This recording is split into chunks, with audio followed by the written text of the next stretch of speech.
So I felt like some explanation was needed for this clip. I walked into the basement where the C4 was, and it was extremely happy to see me.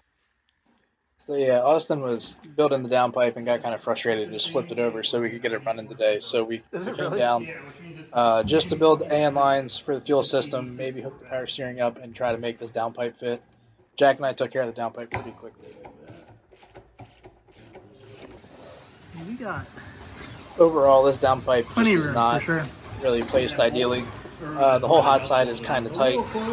Everything is on the driver's Do it side, which again? was already the tighter side on the car, but it is what it is. Yeah, I think it'll be good. All right, so we're in the basement. Well, progress update.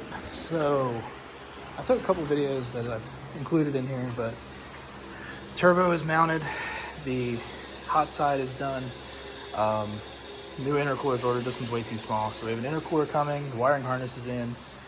The one seat is back in. The computer isn't mounted yet, but it's going to be mounted in the car, kind of factory style.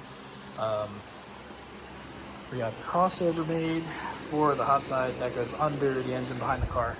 Everything is looking pretty good. So we still need to run the trans lines, mount the radiator, mount the intercooler, run the charge pipes. I'm taking the downpipe home with me, and I'm going to ceramic coat it to try to keep the heat down, because as you saw in the little clip I put in here, the downpipe is super close to these brake lines. It's close to the steering shaft. We're gonna have to make a heat shield for the brake lines. I'm gonna ceramic coat that, put Mylar on it, and try to keep that from boiling as much as possible, because that would get really sketchy.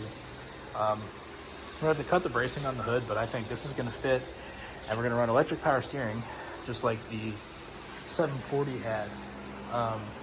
It's a Volvo power steering pump. It's electric. We're gonna put it down in here and run the lines all the way over there, probably behind the engine. Not a big deal. So that's progress so far. I think next time we come up here to work on this, it should be running. So that's pretty cool.